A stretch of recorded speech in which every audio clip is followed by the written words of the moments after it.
Good morning. It is my joy to be with you this morning.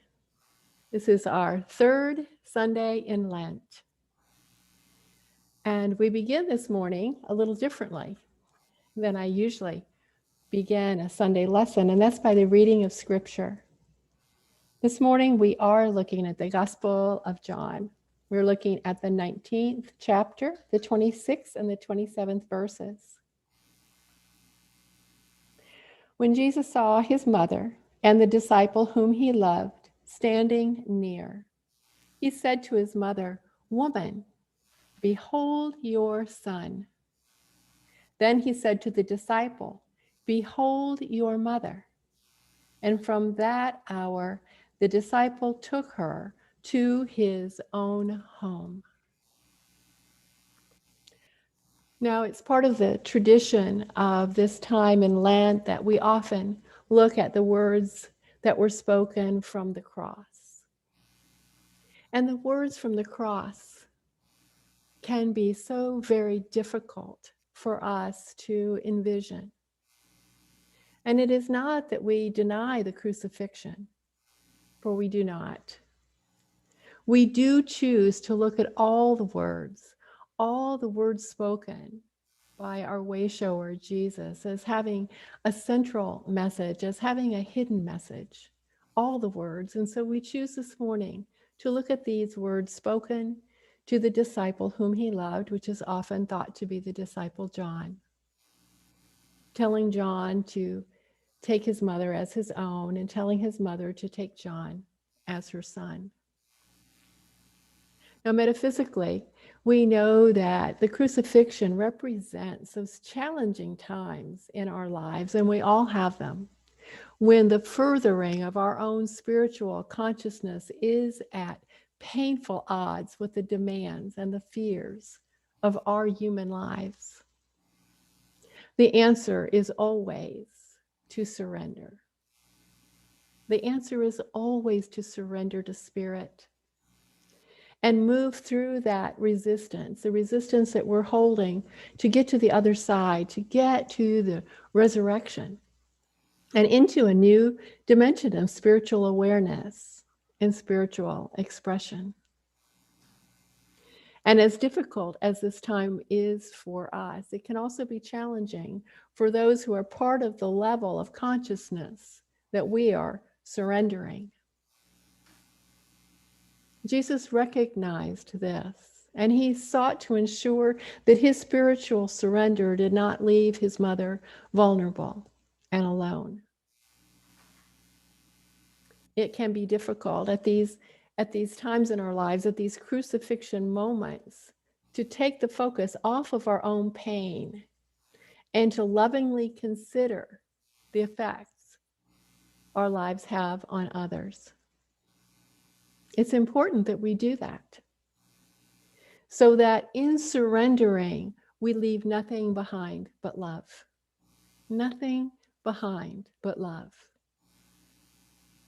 These words spoken by Jesus can be taken as spiritual direction, for they point to oneness, and they point to the relationships, the right relationships that we need to have and have available to us with one another. This morning, I'm going to share some reading from our Lenten book, Release and Renew, which is actually taken from the 7 Living Words. It's taken from a book. And I begin with this beautiful affirmation. I am a divine creation of God. I am a wonderful, brilliant thought in the mind of God. This is who I am, was, and always will be. This is also true for you, of course. This is our supreme, all-encompassing reality. My less than supreme reality is that which is focused on my fears, which occupy a large chunk of many of my days if I let them. In the less than supreme reality, I have enemies, people, and societal groups that don't look like me, think like me, or believe as I believe. There are individuals who don't like me or who want me to fail, or so I believe in my own mind. There are people who could harm me and people whom I see in my way. All the while, this crazy duality experience is taking place. There is, amidst all this chaos, the wholeness of God, of which I am and of which you are. It never went away because it cannot go away. The wholeness of God is here and now. And when I focus my immediate attention or prayers on it, the nightmare disintegrates. It was never real, after all. In my God self, it is safe to see all as one, and not only safe, but true and wonderful. What gets crucified is the illusion of the separation, fear, and suffering. The only way this collective lie of separation will ever be transformed is through you and me, one person at a time. That's what Jesus brilliantly showed us. He refused to buy into or support any world system where the fuel of fear or separation generated power. He knew oneness. He only saw oneness. To Jesus, anything created out of fear or separation was a lie, not even worth entertaining, and certainly no threat to him. What Jesus did, you and I can do. We just have to be willing to give up the illusion of separation. There's only one life here, of which we are all a part.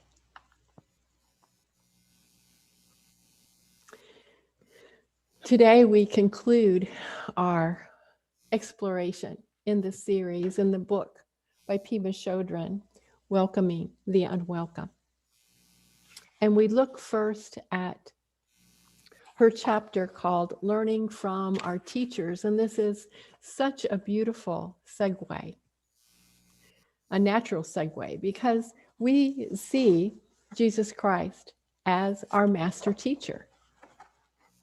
And of the 90 times where in the Gospels Jesus is addressed directly, 60 of those times he is called teacher. He is actually called Rabboni or Rabboni, which means master teacher. Simple teacher is Mora in Hebrew, but Rabboni is Sanskrit. And it is the word for an exalted teacher, a master teacher, a master of the Torah, a master of teachings. And this is the term that was used for Jesus, master teacher. And what Pema tells here, I'm going to share a quote. Authentic teachers show us what it actually looks like to go beyond fixed mind, to exist without polarizing, to live joyously in a state of groundlessness. And she first reminds us that we also have negative influences in our lives, that we have friends and acquaintances who are not always uplifting to us. Now, they may still be our friends, and they may be witty and funny and sarcastic. And there's some play, there's some fun in being around them, but we really need to measure how much of the negativity of someone else might rub off onto us, how much negative influence we really want to expose ourselves to. They may be angry or jealous or have obsessive desires, or they may be focused on gossip or blame. And we know those folks that are in the constant state of ain't it awfulness, or never enoughness. And I'm not speaking of people that truly do not have enough. I'm speaking of those individuals that no matter how much they had, it would never be enough. And there's a polarity that we can recognize where they live in this state of us and them. It's so prevalent. It is center stage in their life. And with certain people, we lose our sense of ourselves. We lose the awareness of our basic goodness. It's as if the words of wisdom have lost their power to affect our mind, and we forget about the preciousness of life. We forget about our truth teachings and our spiritual tools. If we spend too much time with these people, we lose our ability to sit with our own raw, vulnerable feelings. We become self-involved ourselves, narrow-minded and negative. We find it difficult to see anything good in ourselves or in others. And so it's important, it's so vitally important that we surround ourselves with teachers that spark our growth. And we have teachers all around us. There are teachers all around you in the sanctuary. There are teachers all around us that are on Zoom. We can see their faces or their names on the screen. Pema Chodron says, with some teachers, your shortcomings fade away and abilities grow like the waxing moon. Well, some people really do bring the best out in us, don't they? They really do. In their presence, we feel more noble, brave, and altruistic. They are able to show us, model us, our own potential. Authentic teachers, even though they have work to do, they still face fears and angers and insecurities, but we recognize that it does not knock them off center. They don't wallow in those feelings. They maintain an open mind. And when we see that, we feel our own mind open to make the most out of life. They remind us that we all started in the same place as confused and reactive, but basically good human beings, each one of us. Basically good human beings wanting to find our way. Every challenge in our life is actually an opportunity, whether it's an irritation or when everything falls apart. A challenge is also our teacher.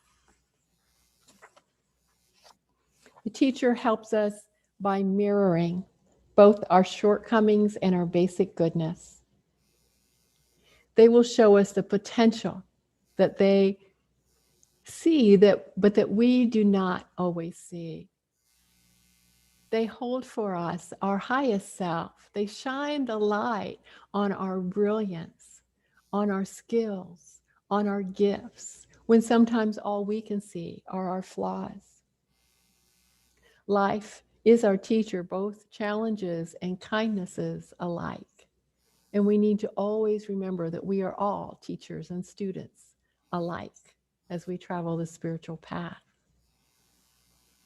And the last chapter in this beautiful book is entitled Mission Impossible, and I have retitled it Mission I Am Possible. And the quote is, instead of seeing a mission as futile or depressing, we can see the limitlessness of the job ahead as a source of continual inspiration. We can see the mission that we have chosen, the focus in our life is unlimited possibilities, as an unlimited potentiality. And Pema, when she gives her talks, often starts with these 4 traditional lines, and I share them with you.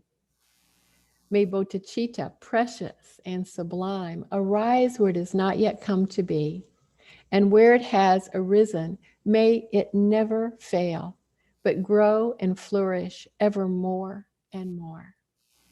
And remember, the bodhicitta that she speaks of is this Buddhist belief, this Buddhist practice that we are all here to wake up to the full compassion and benefit of all other beings, that we are here for our brothers and sisters.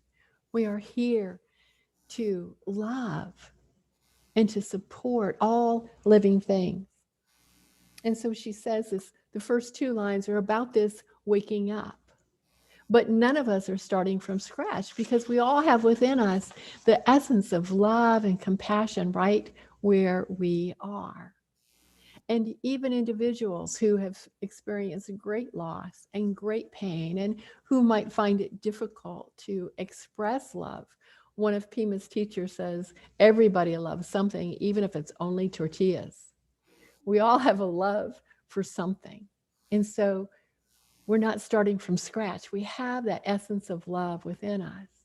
And then the next lines are talking about whenever we find that compassion arise in us, that we are to nurture that love, that we are to protect that love. It's like seeing the first flowers in the spring, or for those of you in Key West where it's always spring, I thought about an example that might fit for you. Someone has given you a beautiful orchid. This has happened to me, a beautiful orchid with a beautiful flower. And it stays for so long and then it falls away. And I wait and I wait and I wait for that next flower to appear. And when it does, we want to protect it. We don't want to bump into it. If it's outside, we're on guard looking for iguana, making sure no one's going to eat our beautiful orchid. We protect it. And that's what we need to do with that essence of love and compassion. When it arises in us, we protect it, we guard it, we feed it, we nurture it, we give it space to grow, we honor it. And when we get acquainted with our own broken heart, we gradually discover that vulnerability we have within us is the same as everyone else in the world. And we want to guard and love and protect and shine light on everyone's vulnerability. We want to be healers in this world. We want to wake up to what we are here for. And when we build this muscle of bodhicitta, this muscle of caring and compassion, when something unpleasant happens in our lives, where we may not like it, but we still see it as an opportunity to shift something in our own mind. And when that shift happens, our lives change. Our lives change, and we are aware of the great I am that each of us are. The great I am. That is the essence of our truth. It is always present. And the more we show that compassion and that love to others, the more aware we are of the divine essence of light and love within us. And we may have a focus, a goal in our lives to help others, and that can be overwhelming. And that's what Pema Chodron is referring to with this Mission Impossible. She speaks of a friend of hers that works with the homeless in New York City. And she shares a quote, "I don't really believe there's going to be an end to homelessness, but I go in every day as if it's possible. And I speak to one person. I take care of one person at a time." That was the philosophy also of Mother Teresa. She knew that she couldn't end all the poverty in Calcutta, but by one person at a time, she could show that love and caring, that she could give them an opportunity, especially in their last days, to know that they were precious and loved and cared for by someone. We can train to stay open and compassionate in whatever difficulties arise, in whatever circumstances arise. We can get to the point where hardship brings out the best in us. And when we do that, we're holding the space for those around us who maybe haven't gotten there yet, but they can look at us and they can know that it is possible. We can be realistic and optimistic at the same time, because ultimately our essence is to be life affirming. We go from having a tiny view of ourselves and our world to discovering the boundless capacity that we have to benefit all of our fellow human beings. We're going to repeat the affirmations from the release and the renew. And hear this and feel this as your own. I am a divine creation of God. I am a wonderful, brilliant thought in the mind of God. This is who I am, was, and always will be. For this is our mission, if we choose to accept it, is to recognize the great I am within us, and to remember too that with God all things are possible. And so it is. God bless you.